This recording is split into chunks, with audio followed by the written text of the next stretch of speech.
for coming to this momentous first meeting of Citizens Connect.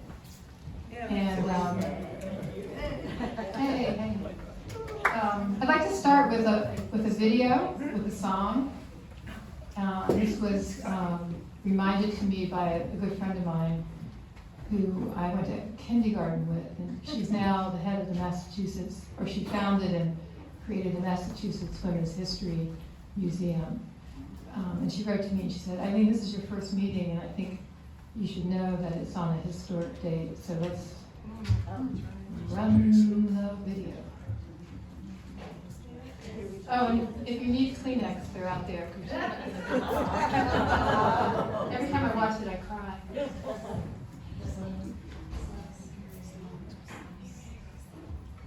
What? Oh, you have to start over. You gotta start all the way over. Something has happened to our sound. Don't fret.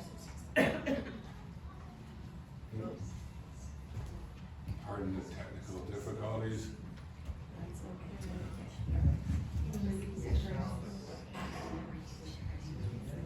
Let's try another way.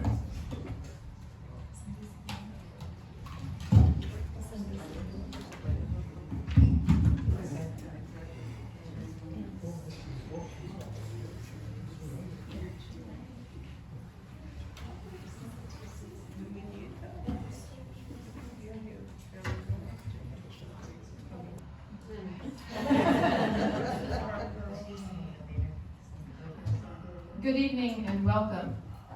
My name is Eileen Kessler, and I want to welcome you to tonight's presentation on EasternNeck's Wildlife Refuge. Today we are hosting a tiny historic event. This is the first public meeting of Citizens Connect, a local grassroots initiative founded by myself and Joan Cavano.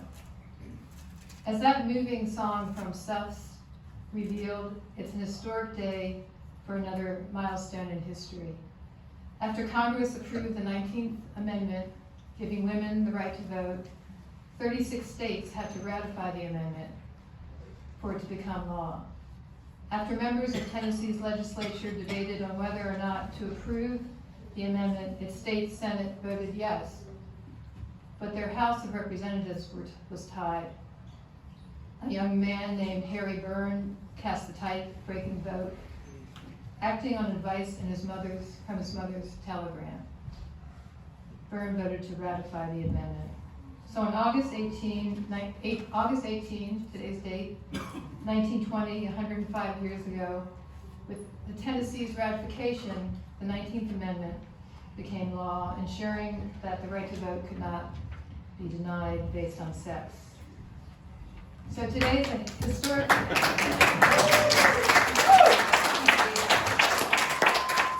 I know, that's what I thought. So today is a historic day, but I also thought that song we just heard reinforces the idea that one person's vote, Harry's, and another person's voice, like his mother's, can change the arc of history. As many of you know, Joan and I moved to Chestertown from Silver Spring in early 2024. Heather was one of our representatives. We always thought of ourselves as East Coast gals, but after moving here, we found that we were just come-heres from the Western Shore. But that was okay, because we moved to Chestertown to retire in a beautiful place with waterways, cultural activities, a great farmers market, and a town much closer to our friends on the Eastern Shore. We realized that we had a lot to learn about Chestertown and Kent County, so we dove right in, joining this welcoming church and a boatload of good organizations, from the Friends of EasternNeck to the Master Gardeners, some of who are here today, the Bocce League in Rover Park, the Kent County Democratic Club, and several others, too many to name.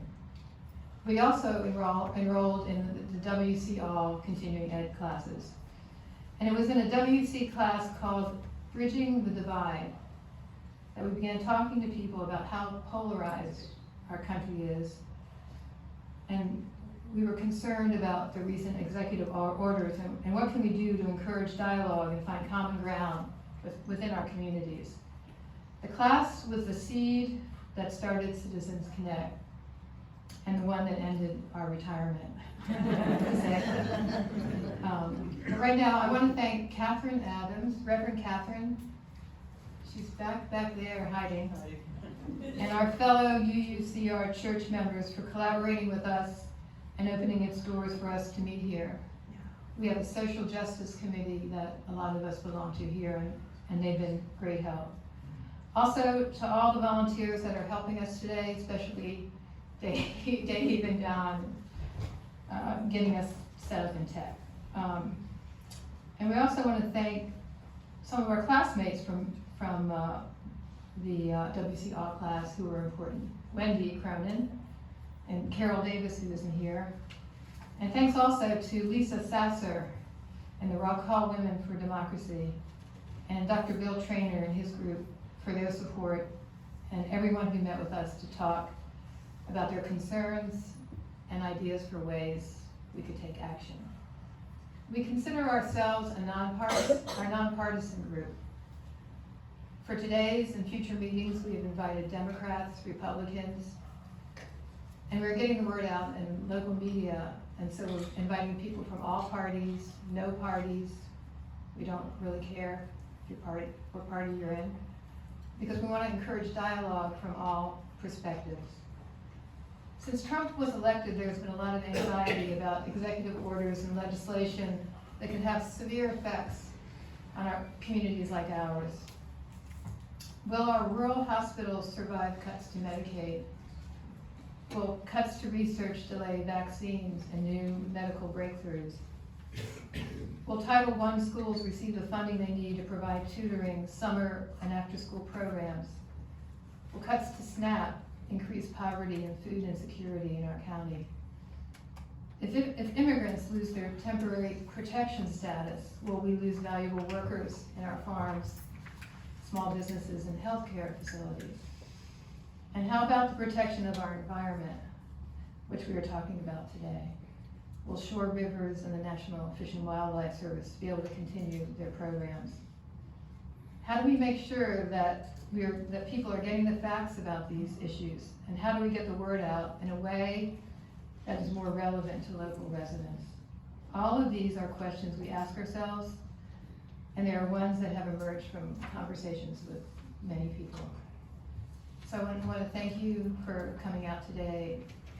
And now Joan will tell you more about our plans and introduce our speakers.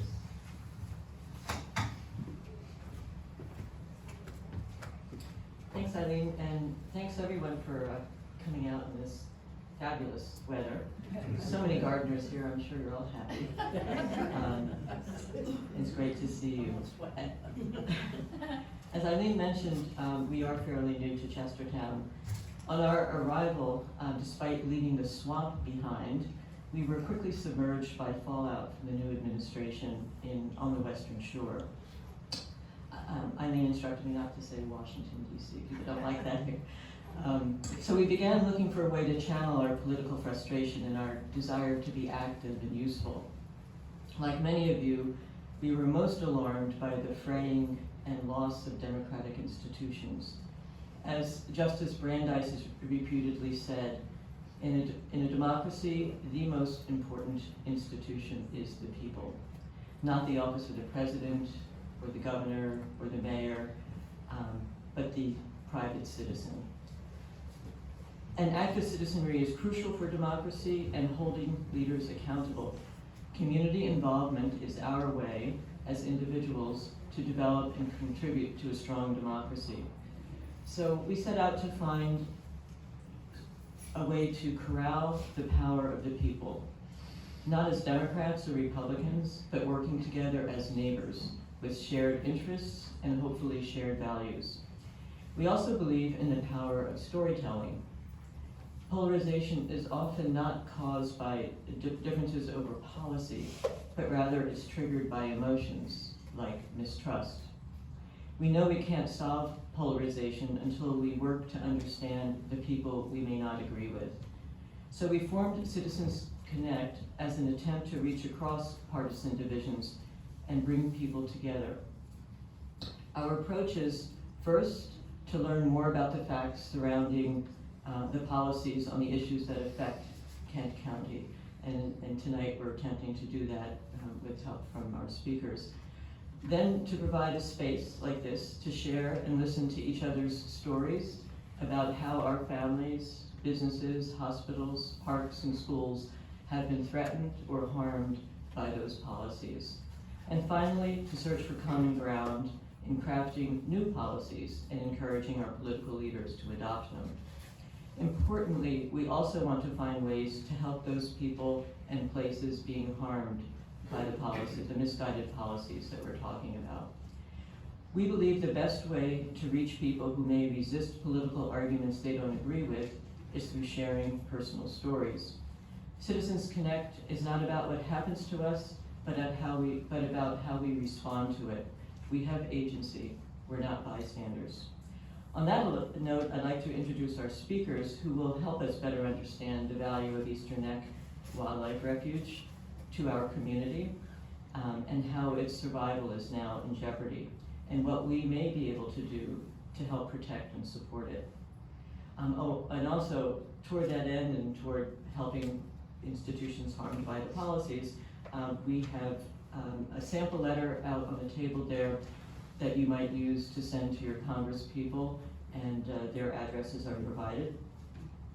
And there's also a flyer about our next event and a jar for contributions to Friends of the Eastern Neck, should you have some spare 20s in your pocket. Now to introduce our speakers. Bill Burton is president of Friends of the Eastern Neck National Wildlife Refuge. He and his wife Bobby moved to Rock Hall from Baltimore after he retired from a 44-year career in environmental sciences. His work took him from the Chesapeake and Delaware Bays to coastal North Carolina and New York's Hudson River and Long Island Sound. It included water quality monitoring, habitat assessment, fisheries and shellfish studies, and marsh restoration. He was elected to the board in 2022, so he's well qualified to teach us. And I'll introduce Bonnie while I'm here. Bonnie Ford, who will speak after Bill, is back here. Is Vice President of Friends of EasternNeck. She was elected to the board in 2021 and has served as a volunteer at the gift shop, many have seen her, and a mentor for interns. A writer by profession, she has maintained a lifetime interest in native plants, birds, butterflies, and wildlife, and enjoys talking to refuge visitors about the history and ecology of the island. Bonnie can often be found touring EasternNeck on foot or by bike or kayak or paddleboard with her husband Bob, whose family has deep roots in Kent County. So we're really lucky to have them both here to teach us more about the value of the EasternNeck Wildlife Refuge.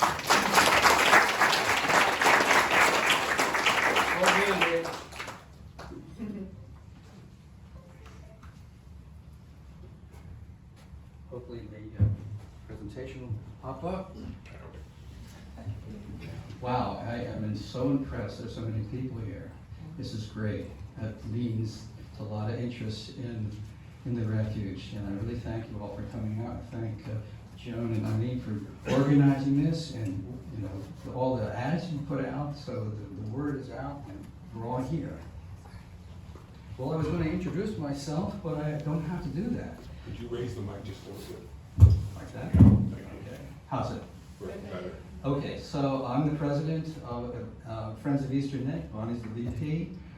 We have a 10-member board of directors. We meet monthly down in Rock Hall to discuss issues, projects that we're doing for the island. And what I want to do today is introduce you to the island and sort of what we do there with fish and wildlife. And later on, I'll get into what are perceived threats to the island, and then what we potentially can do about it. So the EasternNeck is part of a 4 refuge complex on Delmarva Peninsula, 2 of which are open to the public. That's ours, EasternNeck, and the other one is Blackwater. 2 other refuges are not open to the public. Our island is a 2,228 acre island. About 400 of the acres are farmed by our local farmer. And it's ironic that in the mid-50s, it was almost developed. There was a plan to build houses on the island, and fishermen, hunters, environmentalists was upset about it, and they convinced the federal government to take it over. They bought it and turned it into a refuge using duck stamps. The only remnant of that is we call it the bunkhouse at the butterfly garden. That was the model home for that development. Now it serves as a place to put people up who are doing research. Some of the Blackwater people might come up and spend the night there while they're doing their work. Now, the Friends of EasternNeck has been around for 25 years. We have about 300 members, and probably more than 50 volunteers that do things like work at our nature store. All the proceeds, by the way, go back to all of our programs for the island. We have our signature butterfly garden. Many of the volunteers are here. They do a great job. People love the garden. It's sometimes the first place they go to. And we help with maintenance, and we help with conservation programs for support of U.S. Fish and Wildlife. So given the current administration's cuts in federal budgets and cuts in whole departments, we decided that we wanted to be proactive and not wait for a shoe to drop. We figured, well, the best thing to do is let's garner support and advocacy for keeping the island open and functioning as a refuge before somebody does something to close it. How do we turn this? We can turn that. I'll get it for you. Okay. All right, well, I gotta turn the page now, guys. Okay, so in this slide, I'm talking about the importance of the refuge. It's a sanctuary for migratory waterfowl, and it's part of a refuge system along the whole eastern seaboard of the United States. It provides food, nesting habitat, resting habitat for migratory birds and some of the resident wildlife. We have a lot of recreational activities on the island, including photography, birding, cycling, kayaking, hunting, and fishing. And even with the fishing, we decided that there were a lot of recreational fisher people on the bridge. So when you go on the island, there's all these rod holders that we put there. We paid for them. We had Boy Scout troop help us install them. And so whenever I go to the island and see them all being used, it's like, yeah, that's a good idea. So, Kent County manages Bogle's Wharf ramp and the Ingleside picnic area and the kayak launching area right next to it. The island is a main tourist attraction in Kent County, providing tourist traffic for local business many times, often in off seasons. We recently had a Washington professor, I think his name is Dr. Scott, who did an economic analysis for us using mathematical models and various inputs. And he estimated that the island brings about $1 million in tourist dollars to Kent County every year. And we're still working on that report. We'll have that published for people to look and review. So it's a big deal. It does. The other thing is, for hunters, we have fall deer hunts and youth turkey hunts are held at the refuge. And I mentioned that 400 acres are farmed, corn and soybeans, and it's a cooperative agreement. There's no money exchanged. The local farmer leaves 25% of the crop standing, unharvested, and that's left over for wildlife to consume during winter and fall migration. They'll knock the corn down so it's on the ground, so birds like Canada geese can get to it. So Friends of EasternNeck was created to support U.S. Fish and Wildlife Service, their conservation programs, their building maintenance, and their educational programs. And some of the conservation programs are bird counts, annual bird counts, wood duck surveys, maintaining wood duck boxes, bluebird boxes, and counting how many bluebirds are using the boxes. We recently funded a pond weir replacement. There's various ponds on the island that are kind of ephemeral ponds. But the Fish and Wildlife uses a method to change the water level in the ponds, and it promotes plants that are important to ducks and other migratory birds like millet and panic grasses. For the maintenance, I mentioned the bunkhouse.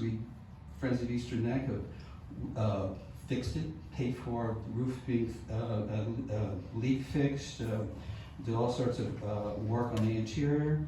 And the lodge, now there's a lodge that's 100 years old, it was built in 1930, and it's a beautiful historic building, slate roof, and it houses our nature store, and also that's the contact station, so it needs a lot of TLC. We help with that.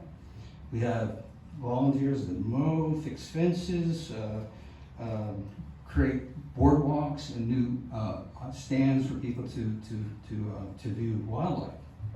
On the educational side, we have educational programs for elementary schools, one in the spring and one in the fall, and then a summer program we call it Kids Gone Fishing with a Marine Science Twist.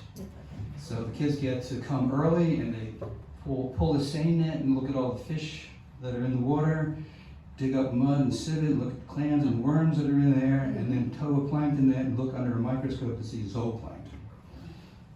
Yeah, but that was my business, so that's me. But it's cool, it's to introduce kids to something they've never seen before, it's really fun.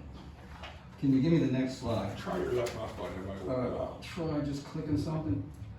That's the right mouse, try the left. What's left? This is side right. There you go. All right, so the butterfly garden. This is a shot of this spring. It's one of our signature items on the island. It's, this next one. There's a beautiful gazebo that somebody donated, and it was put in the wrong place because it got stuck in the mud. And it stayed there for many years, and then we decided that let's put it where it belongs, so we paid to have it moved. And Danny Usselton then Rocco created this rock structure to place it on, and now it's where it's supposed to be. It's right in the center of the island, of the butterfly garden.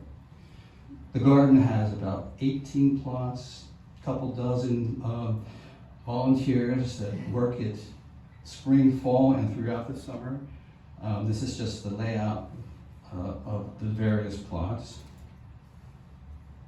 Okay, so now I'm going to talk about the mission. Let me get to my other notes here.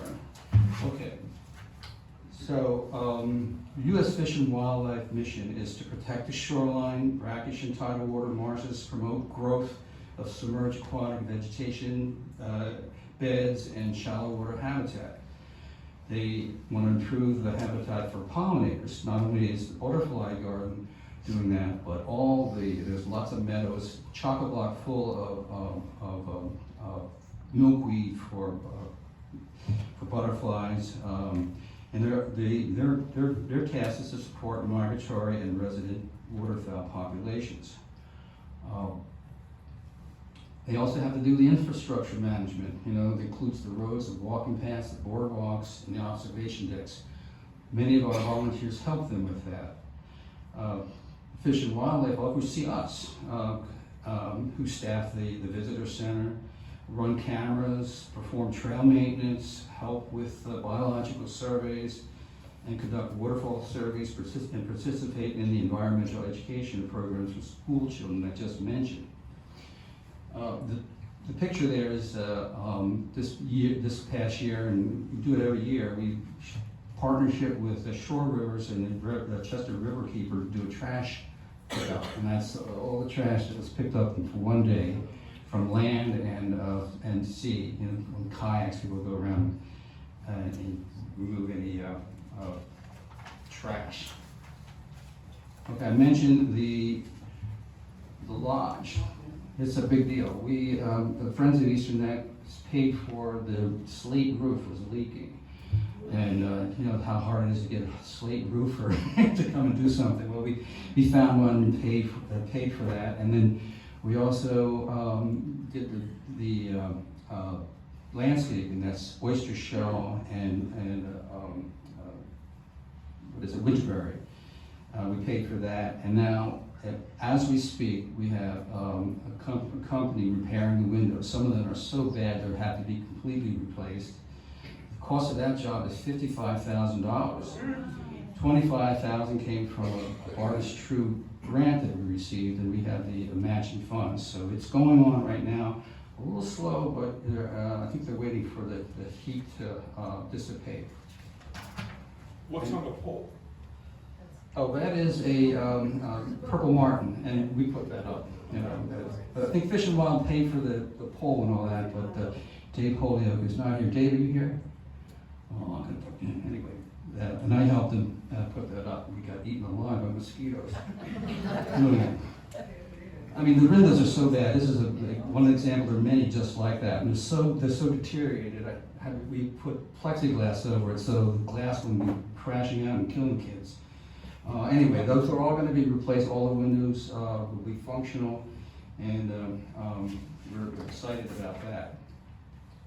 Okay, so for now, things are fine. You know, the Blackwater Refuge staff come up 4-hour round trip to do their work, to do their maintenance, to do their conservation programs, but if there are further cuts, this is where the impact could be.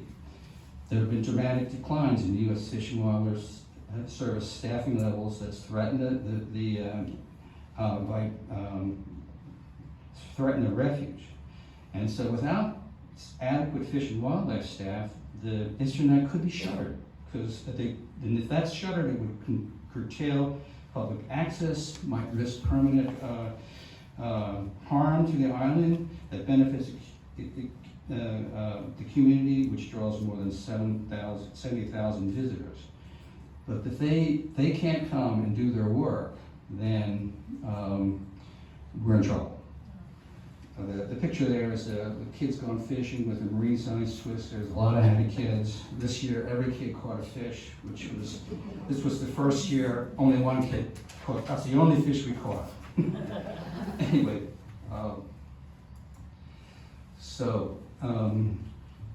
further budget cuts and expected impacts. The refuge complex, there's 4 complexes that are operated by Blackwater, used to have 23 permanent fish and wildlife staff in 2007. Now they have only 11. EasternNeck once had 5 on-site staff. Now they have none. So hence they have to come up. The wildlife biologists have to spend 4 hours in their car, 2 hours each way, to do all the work that they're doing on EasternNeck. So as this has evolved with cuts, our Friends of EasternNeck have taken on many more increased responsibilities. Besides staffing and doing the butterfly garden, we're now spending our money, you know, it's good, you know, to help do things, to maintain the buildings and to do repairs on the ponds and any other conservation work. We can't replace, however, we do the best we can, but we cannot replace the wildlife biologists, the rangers, the visitor service, the specialists, and the skilled maintenance supervisors. The U.S. Fish and Wildlife use science-based wildlife management techniques to maximize the benefit of the island to migratory birds and resident wildlife. And it's complicated. Some of the examples that they do is spraying invasive species like Phragmites to reduce their, the presence. They do controlled burns in certain areas to keep the meadows so they don't turn into forests. bush hogging meadows, the ponds, raising and lowering levels. They do forest management where they're promoting growth of nut-bearing trees like oaks for wild turkey, for example. And they just don't mow, it's not just mowing the lawn, although some of our volunteers do that. So if it turns out that in the future, if it's shuttered, the island could be overgrown with invasive plants, damaged by chronic flooding due to lack of water management, and left vulnerable to littering and vandalism. And here's an example of that. It just happened a couple of weeks ago. This happens once in a while. It's happened at least 2 times since I've been president. It's somebody decided it'd be fun to knock down the fence and bash into that sign and drive through the cornfields of the local farmer, which got us upset. Needless to say, I think we posted it on our Facebook page and we got a lot of great responses from the public. All this has been fixed already. They want to go vandalize, go ahead, we're going to fix it. Another thing happened was somebody got the bright idea to dump their boat trailer that had no wheels or anything, just dumped it there, and now we've got a junk vehicle basically. So if the island is shuttered, it will suffer. It'll get worse, and we don't want that. So your support is very important. We're here to help to mobilize Chestertown residents to support in its letter writing campaign. Now Joan, you mentioned there was something out there, but we also have on our website the actual Word document, so that you're all welcome if you want to do this. Go and cut and paste, put that text, change it however you want to, and put it in your email to Vanna Holland, Andy Harris, Angela Brooks, for example, what's that? Jay Jacobs. Jay Jacobs. Well, yes, Jay Jacobs. Now I know maybe I'll have to say this: Andy Harris did come to the rescue some years ago because there was funding cuts that they were ready to shutter the island for lack of money, and the president of EasternNeck, Friends of EasternNeck at the time, they did a letter writing campaign and went to Andy Harris, and he did come to bat, and the island was kept open. So we've already been meeting with lots of different people. We've met with Greater Rock Hall Business Association, the King County Board of Commissioners, the Rock Hall Town Council, Jay Jacobs. Had a nice meeting, Bonnie and I, at the Java Rock. We talked to Kent County Department of Economic and Tourist Development, Rock Hall Women for Democracy, and now this meeting over to Bonnie.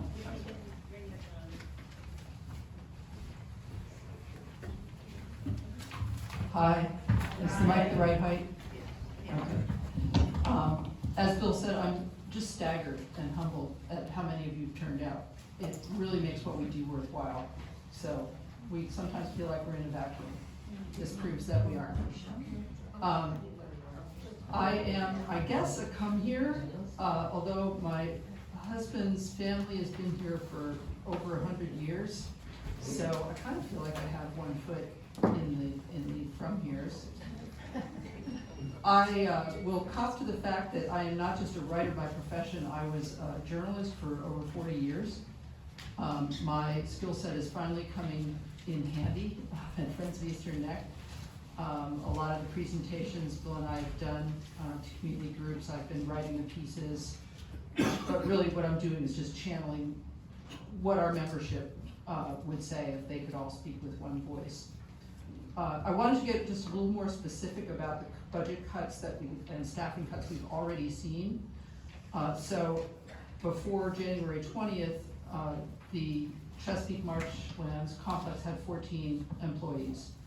A couple of them, you may have heard or read about the voluntary buyouts and retirements, early retirements that were offered.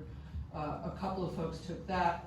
A couple of the probationary employees were laid off. One chose to do something else, the other was rehired, so that left us with 11. And it's really, we're down to what I would call a skeleton crew. There's sort of one person in each category now left at Blackwater, other than there are a couple of biologists. But if you can imagine, if there's a vacation, if there's a family illness, if there's anything that goes on in that workforce, they're really down to the bare bones. And I did want to acknowledge and embarrass Jerry Lowry, who's here tonight. Where is he? He was here. There he is. Oh, he's sitting in the back, see? Jerry is one of our super volunteers. We have a few, without which literally the island could not function, because he spends many, many hours down there doing skilled work, work with heavy machinery, repairs, mowing, you name it, Jerry does it. Thank goodness for him and people like him, otherwise we'd be in even more trouble.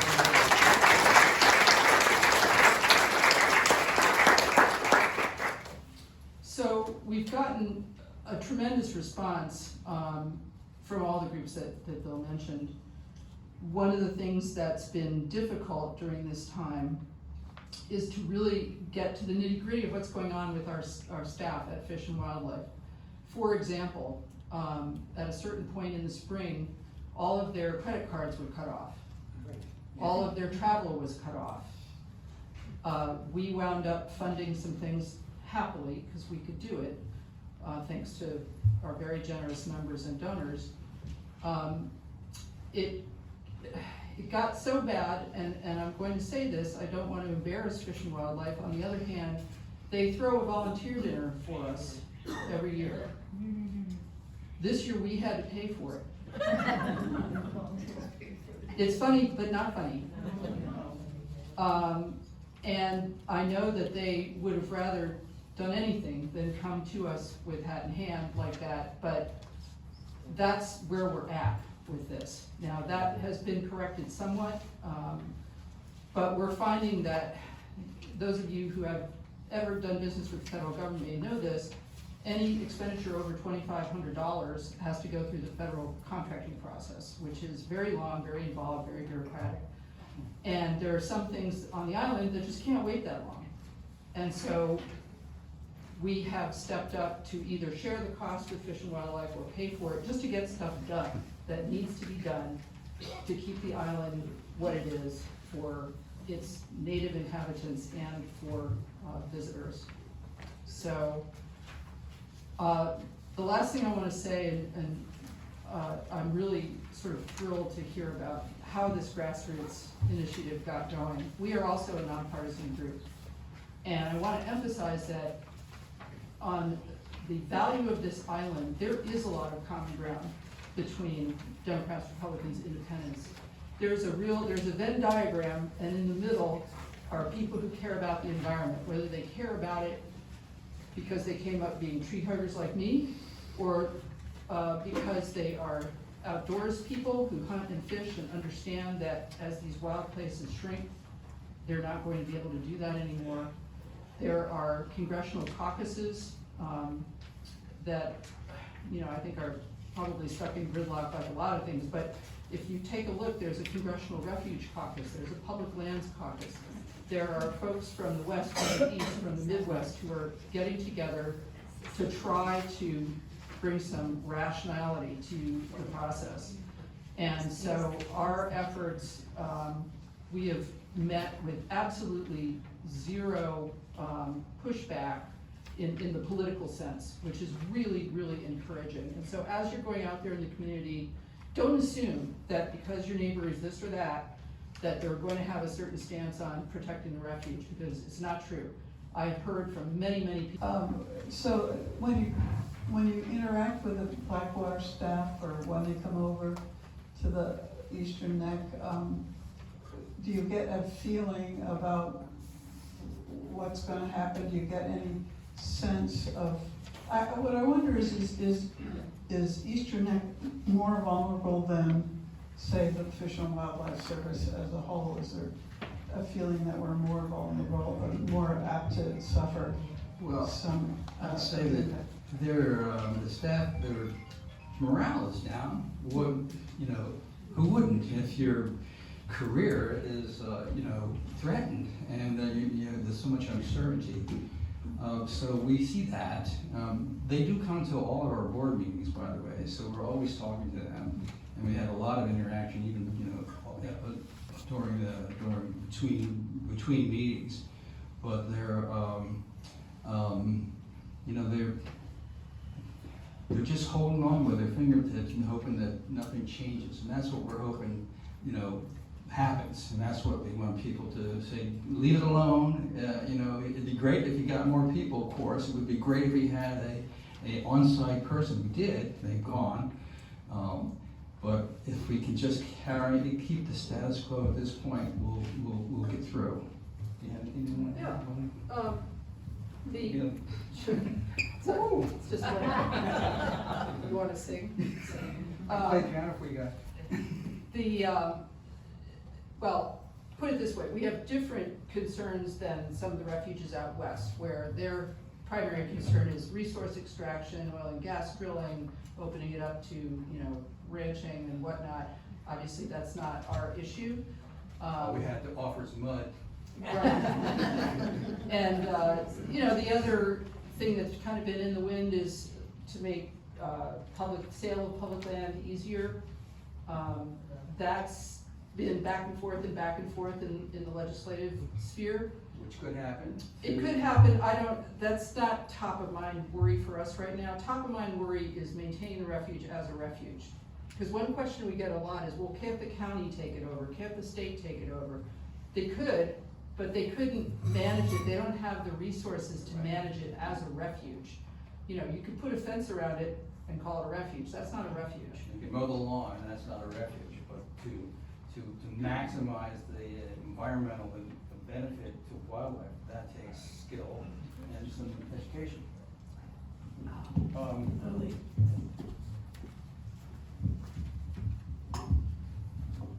Kent County has, I'm all a reader, Kent County has placed a lot of emphasis on the importance of tourism to our economic well-being. And obviously the refuge is a major attraction for tourists. Have you received any commitments locally from local or state government in response to your situation at this point?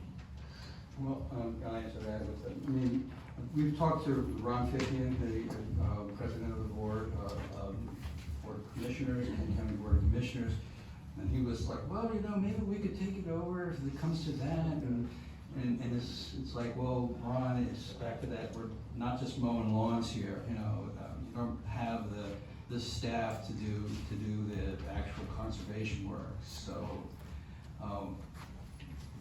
that's the response that we've gotten, and you have to add anything?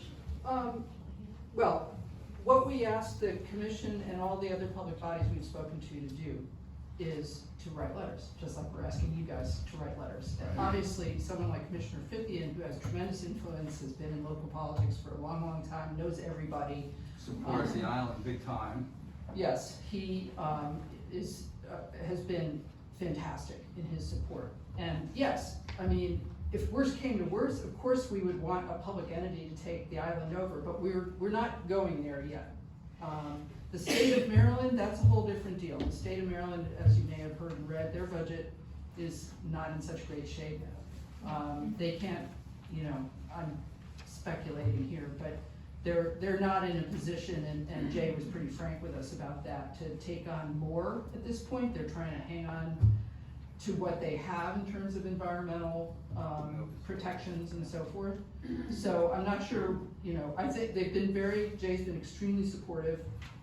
He's, you can find him fishing on the bridge. He's very supportive of our efforts, and we appreciate that. But again, we're really in this to keep things as they are, rather than see a change of ownership or management. No concrete commitment of financial support. No, not really. What's the question? I mean, well, let's There's a bucket over there, put your $20 in there. So Kent County does, I mean, the Kent County resources are already dedicated to the island in this way. Public Works takes care of the roads up to Bogle's Wharf, takes care of Bogle's Wharf.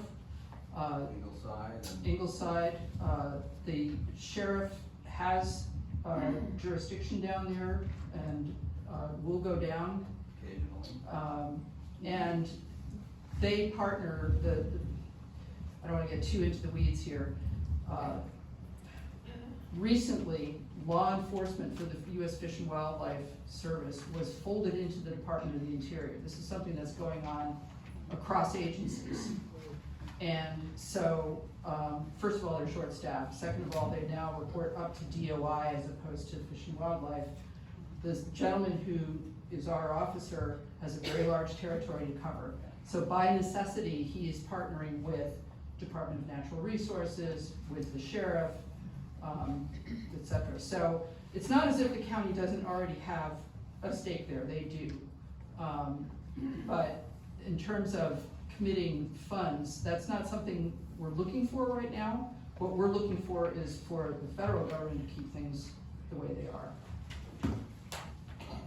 In your sample letter, you say, as you noted in 2019, EasternNeck is a significant economic engine for Kent County. Who is you? Who said that? I don't know, I'm not sure. I'm sorry. Well, we just had that analysis done by Washington College that, This is, as a generic template, it seems like that. You'd like to know who said that. Oh, so this, yes, this language is from, so back 7 or 8 years ago when there was a threat to the refuge, different kind of threat. It was actually Fish and Wildlife Service was talking about cutting staff at that point. So it wasn't coming from the top. Congressman Harris and Senator Van Hollen were very instrumental in keeping that from happening. So that language was in draft letters to them. Obviously, Senator Alsobrooks was not in office at the time, so that's what that refers to. You're right. I mean, so if Put the microphone and point it at your mouth. sorry. So this would be relevant to Congressman Harris and to Senator Van Hollen, Gotcha. but not Senator Alsobrooks, who her staff has been very responsive, but she wasn't in office at the time. Bill, I'm gonna take a question. Sure.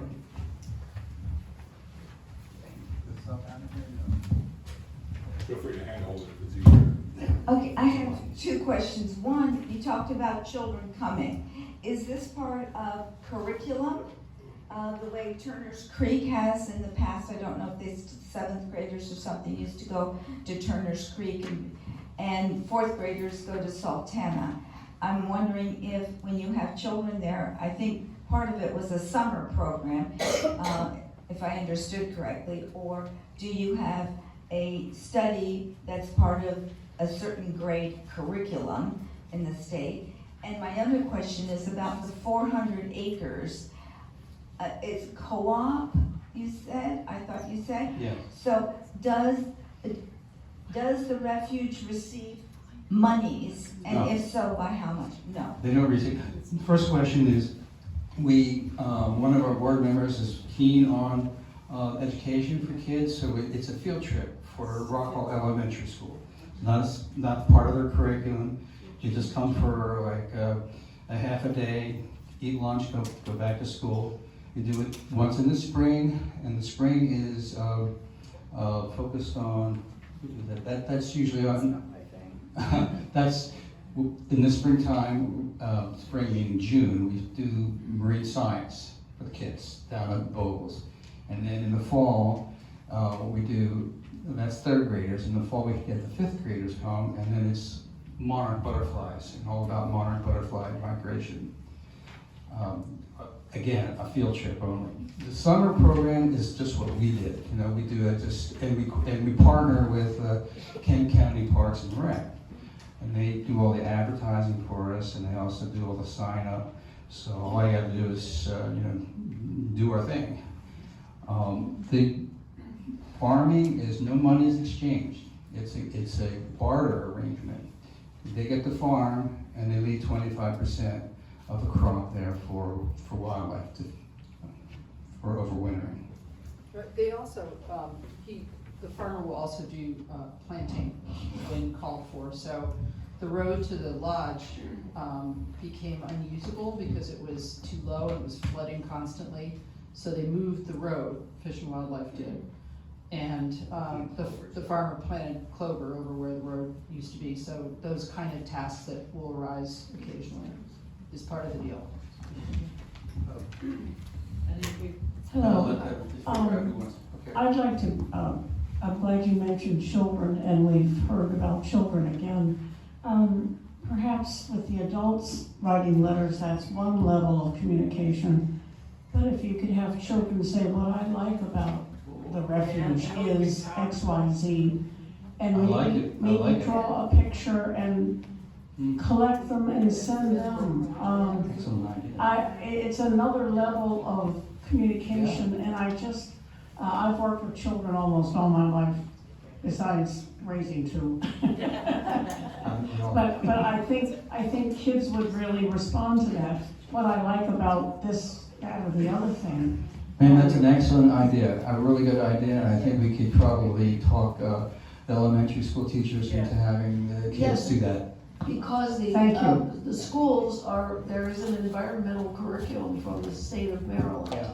that is, part of what the children ought to and should be learning, and it's real. Yeah. So that you could pair up with that very easily. Good ideas. Great, thank you, sir. Oh, true. Bill, I have a question. I'm interested in the Friends of the Eastern Neck and your budget. I'm very impressed by it. You put $25,000 toward the windows of the what is that called? Not bunkhouse, but the other house. The lodge, etc. How big is your budget, and when will you when will you run dry? I mean, Well, we're actually pretty flush. We're over $100,000 in our bank account. okay. 55 of that's going to the lodge repair. We have some bills to pay for the pond redo, and we get donations. We get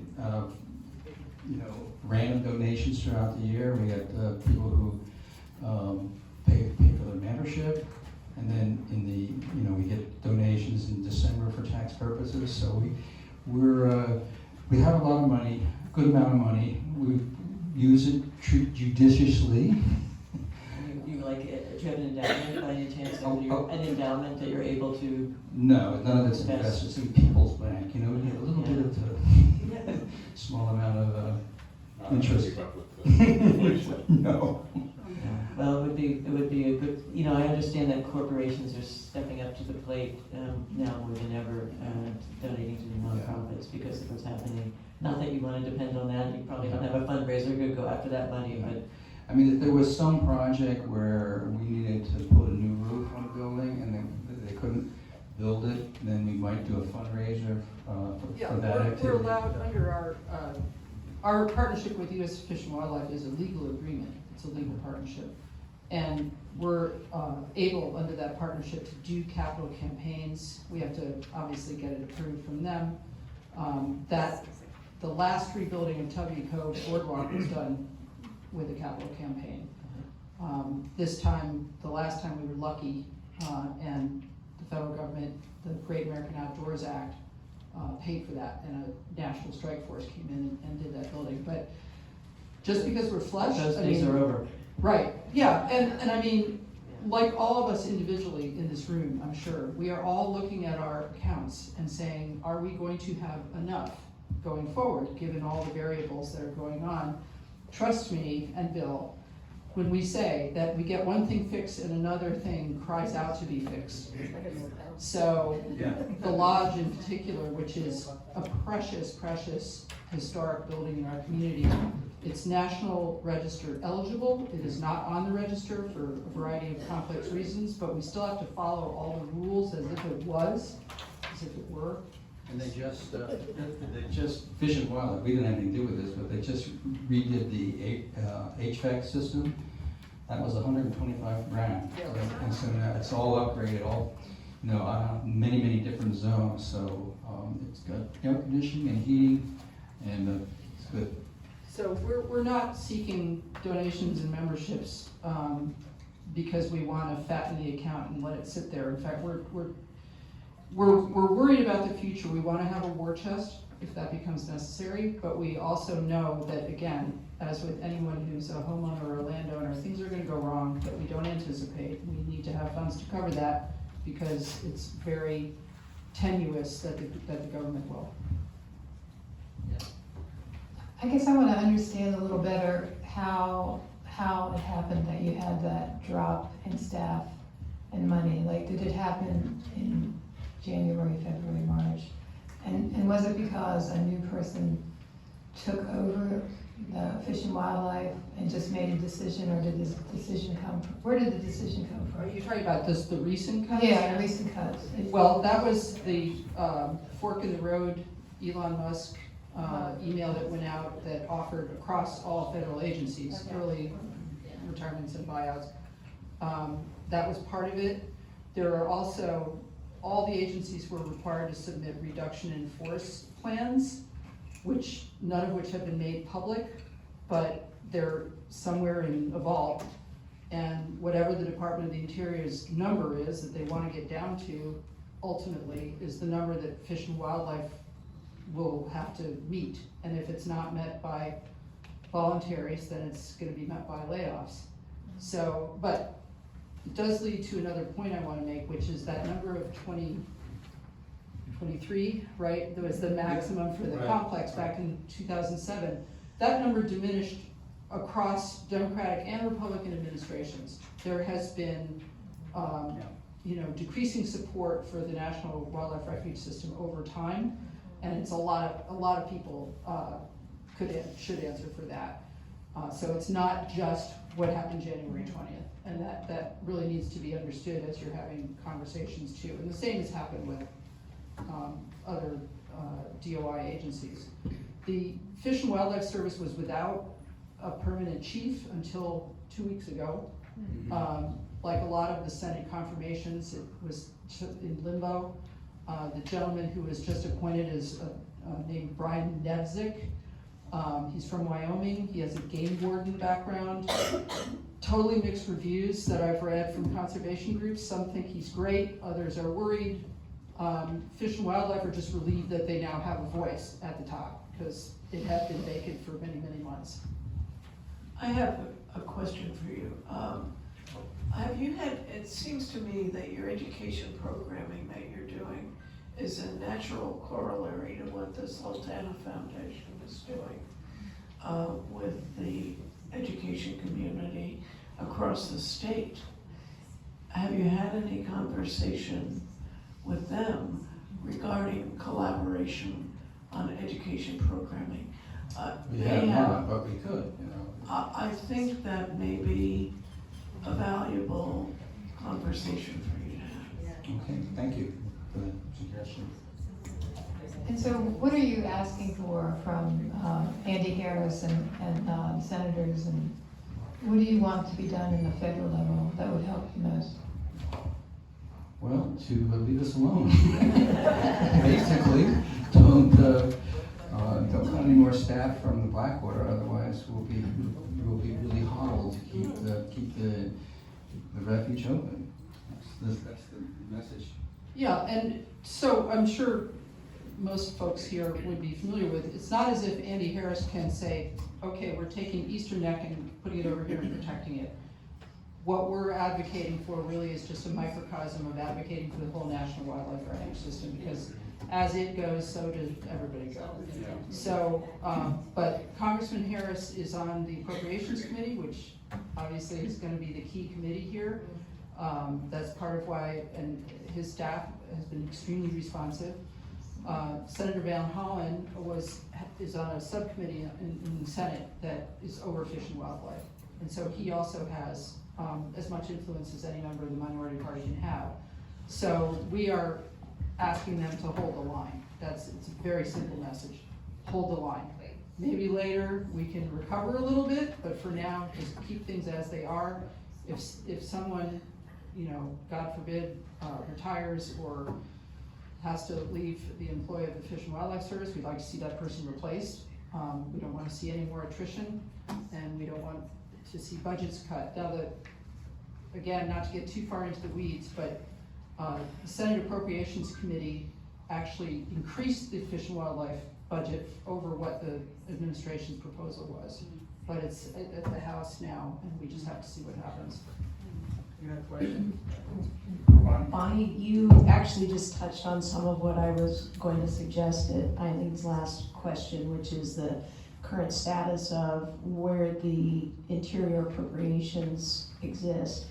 The Senate passed about $700 million more in funding than the House just passed. They both passed their versions at the end of July. They will need to reconcile it, but what often has been happening is that they just default to a continuing resolution because they can't ever agree on things. But sometimes a bill like this, which is less controversial, will get through, and it'll be one of them that passes. So when you're meeting with Van Hollen and Harris, one thing you could suggest is for Harris to be an advocate for receding, the House to recede to the higher Senate funding level, and for him to be an advocate for some of that additional funding to go to the National Wildlife Refuge System as somebody who's representing the Eastern Shore and has an important piece in this. And if he really wants to be an advocate for us, that would be something he could do as an appropriator. And then, as you mentioned, Van Hollen's on the Interior Appropriations Subcommittee, so he gets a lot of say. He may even be in the conference committee doing negotiations. Heather, can you write all that down? Thank you. Spoken like a true former candidate. Wow, yes, please. We'll take any crib notes that you can give us on that. Yeah, thank you. Because Great suggestion. the Any other level of questions? detail is. Don't take questions from that man. Get him out of here. Would it be worthwhile to approach Nature Conservancy for partnering or advice or? I don't see why not. We haven't. They're a well-heeled organization, and their name is Nature Conservancy, so it just seems sort of natural. Jim's a volunteer, so I'm just gonna put this, and I'm the boss right now, so I'm gonna just say that's your job to do. Would you do that for us? That's called delegation. All of these groups, all nonprofits right now in environment and many, many other spheres are all in the same position. They're all in the same position. They're all having to try to make up for shortfalls created by recent executive orders. So it's not that we couldn't do some collaboration, but going to other organizations for financial support is, I'm skeptical about how successful that would be. And I don't want to shoot down your idea, but that's just the reality of where we're at right now. Nature Conservancy and all the land conservancies around the country are looking at, oh my God, so if some of these public lands go up for sale, can we buy them? Which is going to be huge expenditures and management issue. So I'm not saying never, but I'm saying that's probably not the most direct route to where we need to be right now. Hi, this is maybe a little bit of a comment, but I'm curious because it seems that the need really for, of course, wildlife and conservation is because we have a changing climate, but we don't have everybody recognizing that. So I'm wondering if more people recognize that or talk about that in a way that is important to them, then maybe there'll be more agreement. I don't know. What do you think? Well, on the island, it's almost at sea level. It is definitely threatened by climate change and rising sea levels. When we get like really, really high tides, we can't get on the island. There's like 2 feet of water over the road, and that's not going to be changing anytime soon. And I'm not even sure what Fish and Wildlife can do about it, because, We'll maintain the mitigation, right? That's yeah, I what we are. mean, Right. we do as much shoreline protection as we can. There are a lot of the western shore of the island is protected by some groins that were built 10 years ago, maybe more. It's really, DNR was involved. yeah, DNR did that, and it's you can see it from the satellite photograph. There's this series of curved jetties that mitigate the impact of waves. Of course, the higher the tide, the waves will impact more and more of the island. But climate change and sea level rise is here. Right, and so, it's just another value that is very important, that we maintain EasternNeck to be wildlife. Exactly. Just another argument. Yes, thank you for that. Except for when you're writing to Andy Harris's office. Don't leave it that. And in that regard, what are we doing to bring on like Ducks Unlimited and other kinds of organizations whose voices with someone like Andy Harris have perhaps a bit more weight than just an environmentalist-based approach towards these concerns? We're pretty certain that outdoors people, hunters, fisher people are, have a stake in having a viable refuge to provide resting habitat, food that will expand to other areas where they can fish. So that's in their interest to have working refuge systems. Ducks Unlimited, from my understanding, was in his office the week after the budget bill was announced. So, I mean, those are organizations that have professional lobbyists too. We do have one of sorts. There's a coalition of refuge. Corfa, yeah. Coalition of Refuge. I don't remember the acronym. I'm sorry, the acronym is escaping me. It's terrible. But there is a person on the Hill who represents Corfa and represents our Lots interests. of friends of other Or no, it's throughout the National, country. I'm sorry, National Wildlife Refuge Association is her affiliation, I think. Right, okay. Sorry. So, yeah, I think those groups that are way older and more established than us, I think they're doing their part, from what I understand. Has there been any approach to local retail people who benefit from the tourism here? Absolutely. That's why we met with the Greater Rock Hall Business Association. They have vested interest in it, and they were very supportive of our efforts to do advocacy for the island.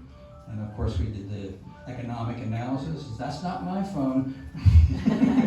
That gave us a number, $1 million to Kent County per year in tourist dollars. So that's, I mean, that's probably small potatoes for other places, but not for our little place. Any other questions? Is the Downtown Business Association of Chestertown aware of it?